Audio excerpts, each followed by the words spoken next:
I'm Isaiah and welcome back to my topic channel. So if you guys don't know, this week is actually a pretty big deal in gaming, or should I say handheld gaming, as this week we celebrated the 35th anniversary of the original Game Boy in North America. It released on July 31st, 1989, and it was an amazing smash hit. The Game Boy is one of the most well-known handheld consoles of all time and consoles of all time. It's also one of the best-selling consoles of all time, along with ones like the PlayStation, the DS, and the Switch, and all of those other ones.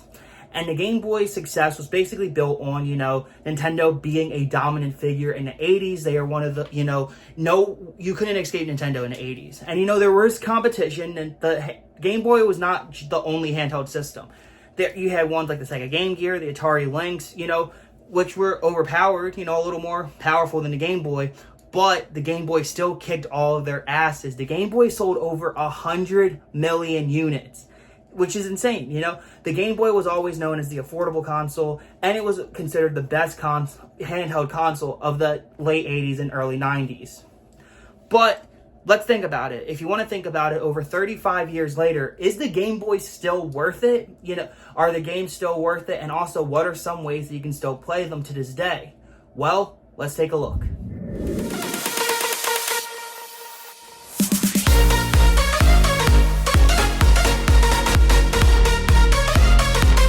About the Game Boy, we got to go back to the basics with the original Game Boy. Released in 1989, like I said before, the Game Boy was an automatic smash hit for Nintendo. It was the hottest Christmas item of 1989, along with the Nintendo Entertainment System, and the Game Boy is still regarded as a great system. The Game Boy, for the most part, still is basically a built-in, small NES. It was built basically on the progression of, let's see if we can take handheld gaming to the next level and also gaming to the next level. Gunpei Yokoi, who was the creator of the Game & Watch, the Game Boy, and was one of Nintendo's best-known developers, wanted to basically make a portable NES using an 8-bit processor, and he was extremely successful at it. As when you're playing the Game Boy, you're basically playing a small version of the NES. However, there were some, flaws with the Game Boy, most notably in the screen and graphics. The games were basically in black and white, or should I say, black and green. But that didn't really take away from the gaming, as the console's graphics were actually still good for its time. However, there was another flaw. With it not being a backlit screen, it was pretty hard, to sometimes see at night or in darker places. But those flaws did not really stop the Game Boy from becoming extremely successful and still highly regarded, mostly due to the fact that of the price. Back in 1989, the Game Boy sold for around $100, and it also came packaged with one of the most popular games, Tetris, which also was launched due to the success of the Game Boy. The Game Boy is still a pretty well console, and it's still best known, and the games are still very enjoyable, as it had everything from arcade games to main titles like Mario, Metroid, Zelda. All these games were all put on the Game Boy, and a lot of the games are considered some of the best in the entire series. Overall, the Game Boy is extremely powerful. It's an extremely powerful console in history. It's basically the first successful handheld of all time, not counting the Game & Watch. It was also the first of its really kind, an easy, affordable, portable system that you can take on the go. However, it was a pretty big thing, literally. The Game Boy's is a brick. That's literally what the nickname was. And it took 4 AA batteries, but you could get up to 3 to 6 hours of gameplay with them, which was pretty long for the time. Take that with the Sega Game Gear, which had colorful graphics and a bright screen, took 6 AA's and drained them in up to 3 hours. Not good. The Game Boy overall was a great system, and honestly, it's still highly regarded to this very day. So would I recommend it? Yeah, I would recommend the Game Boy and its extreme line of games. But what if your problem is, the black and white graphics and the black and green base? Well, Nintendo had you covered. In 1998, Nintendo decided to revise the Game Boy in a brand new way, and that gave us the Game Boy Color. The Game Boy Color was the first actual new design of the Game Boy. You had something similar like the Game Boy Pocket, but that was just a slimmer Game Boy. But the Game Boy Color brought something new to the scene with the Game Boy. It bought a sleeker design. You only needed 2 AA batteries instead of 4, and it gave you what the name is for, a colored screen. So now you could, instead of seeing the black and white, you could see some color. And that also meant some new games. Now, the Game Boy Color actually had two different kinds of cartridges. They actually started making black cartridges originally, which, although they were considered Game Boy Color games, you could actually still play them on the original Game Boy. Basically, if Nintendo said that if they couldn't sell the color, they could just go back to making the original Game Boy. However, the Game Boy Color was actually still a pretty big success, mostly due to the fact of its sleeker design and colorful graphics. The Game Boy Color actually sold pretty well, and it's up there with the Game Boy as well. But the other cartridges, if you're wondering, that the Game Boy Color used were clear cartridges. And those were exclusively for Game Boy Color. They would not work on any Game Boy system or the Game Boy Player, which was an attachment to the Super Nintendo. The Game Boy Color was a pretty great system. However, a lot of the only major games for the Game Boy Color that came out were Pokemon, as a lot of other games are either rehashes of older Nintendo Game Boy games or a bunch of different movie tie-ins and all that stuff. But overall, the Game Boy Color is still a pretty great console to use to this day. And honestly, it's probably, the better model of the original Game Boy, as you have the colored screen, a bigger game library, and you could also play original Game Boy games on this with different colors and sprites and all that. So overall, the Game Boy Color is actually still a pretty good regarded handheld in handheld history. But that's basically it for the other Game Boys. But Nintendo was about to enter the next century and the next generation, and they had something up their sleeves for new handheld games. In 2001, Nintendo hit it big in handheld gaming when early that year they released their next new Game Boy, and this took it to the next level. The Game Boy Advance was a pretty huge deal for Nintendo again, as it became another runaway success in the handheld industry. Nintendo released the Game Boy Advance basically to be, an advanced Game Boy. The Game Boy Advance would actually have a 32-bit processor, which was, think of it as a more powerful SNES 16-bit graphics, and the games actually showed it that way. The games also became a lot more thinner and sleeker and would fit into the console a lot more better, and you wouldn't be able to see them poking out. Still had a lot of the same, features like the D-pad and the B and A buttons, but it also added L and R triggers for a lot of different games. And also, speaking of games, the Game Boy Advance broke it up really well. All of the games on the Advance are really good and really fun to play, as they're more on the lines looking like retro arcade games and SNES games and Genesis as well. The Game Boy Advance was a pretty great system, but you might be wondering, what about the other games? The Game Boy Advance entered backwards compatibility, where you could play Game Boy and Game Boy Color games on the Advance. They also did something really cool with the screen, where if you actually hit the L trigger, you could actually make it go from full to widescreen, since the Game Boy Advance display is much wider. And that's a really cool accessory, as I like playing them in widescreen, although it does look somewhat stretched out and a lot of gamers don't like it.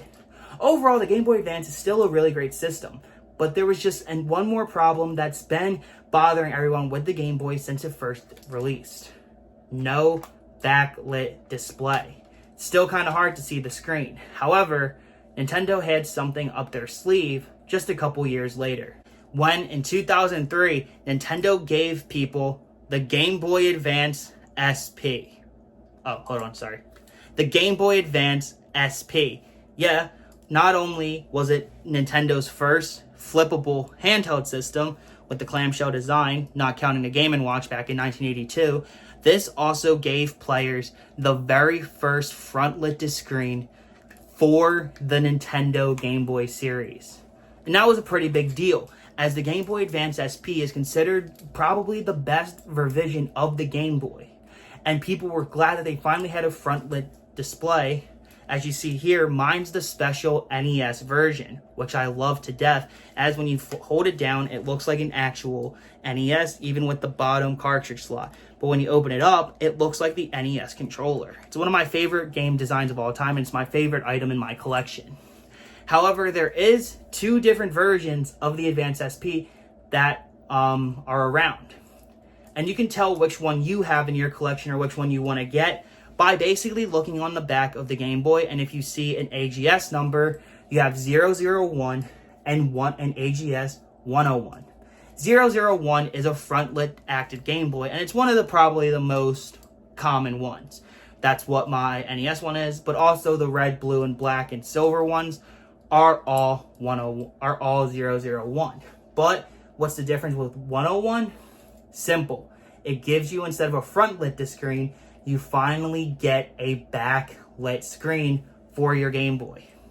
The 101s are considered the best out of the SP lines. However, both a 001 and a 101 work really well. It's just basically more on preference on if you want, a dimmer screen or a brighter screen. It's all up to you.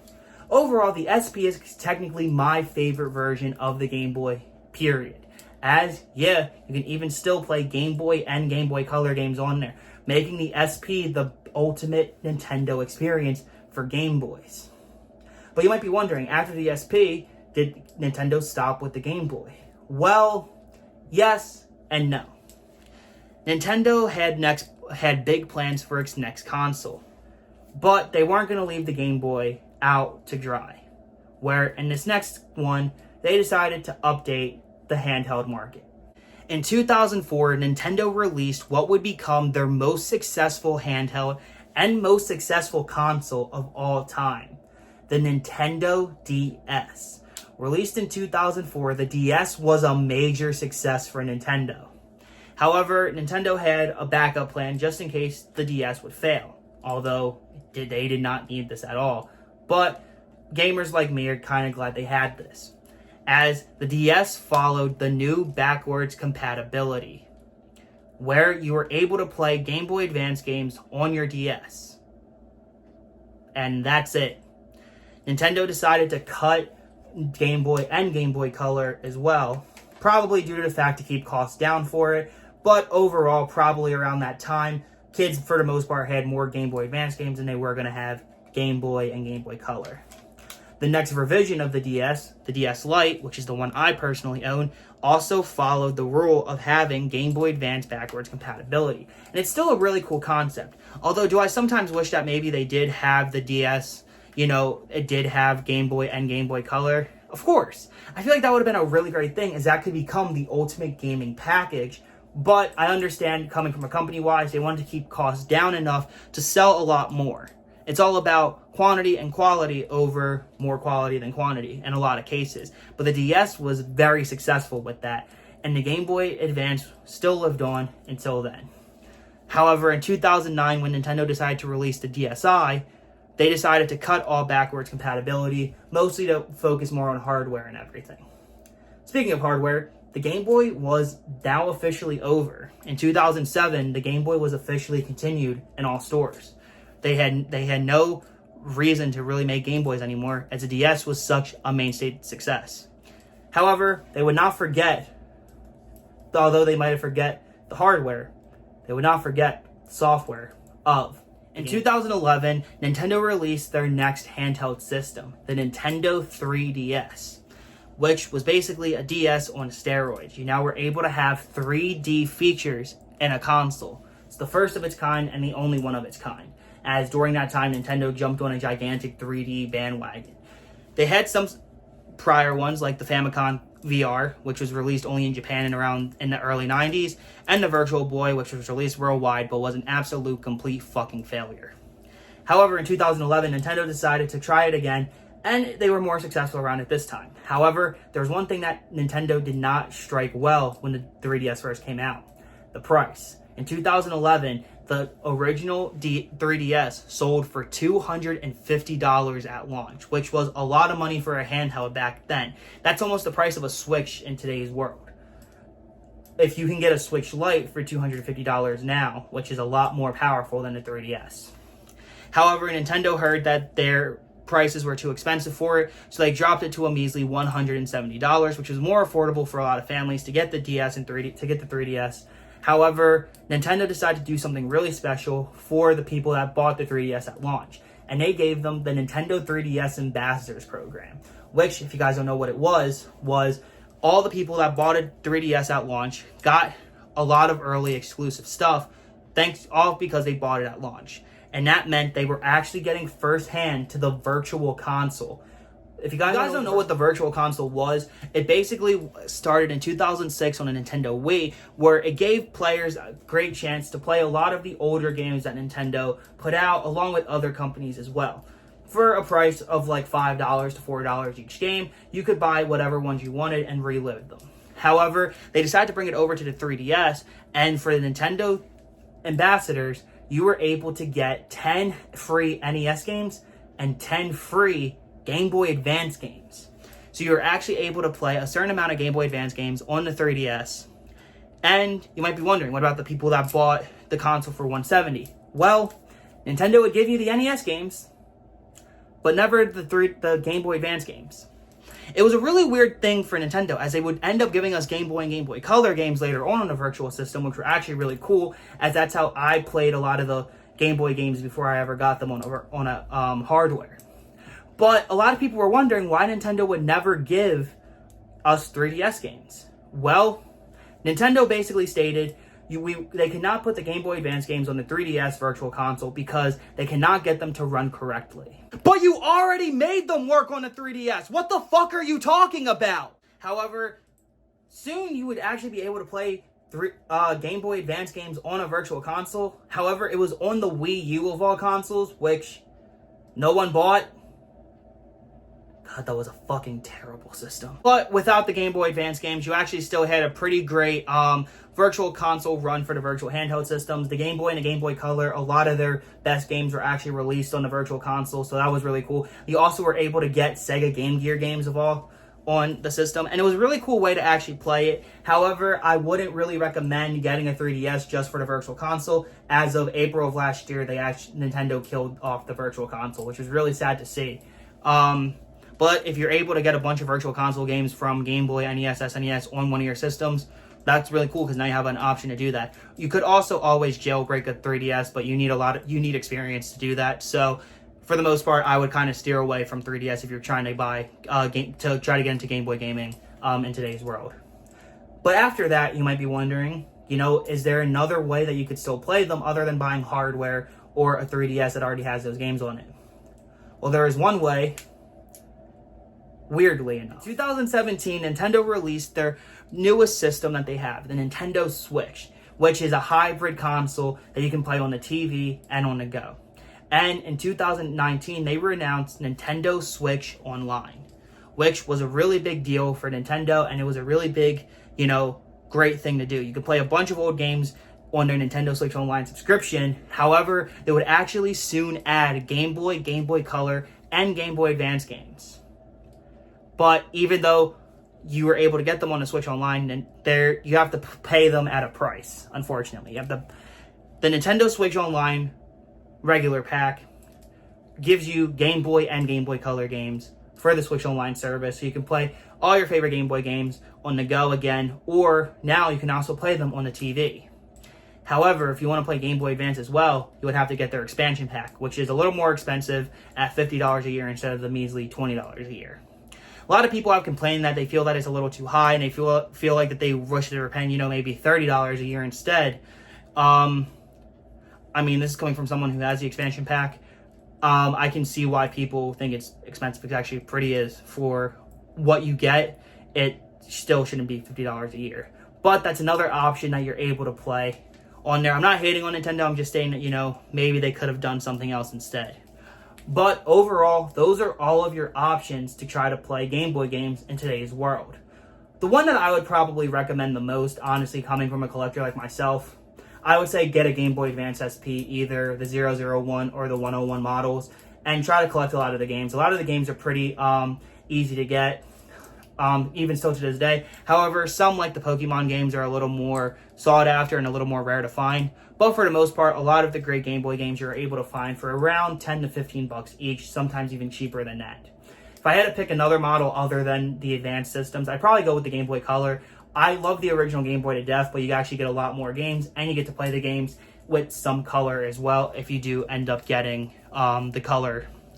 And for the Virtual Console goes, you would be the best with the Switch Online, because the Virtual Console, unfortunately, is down. But anyway, guys, that was my video on the anniversary of the Game Boy, and also if it is worth it in 2024.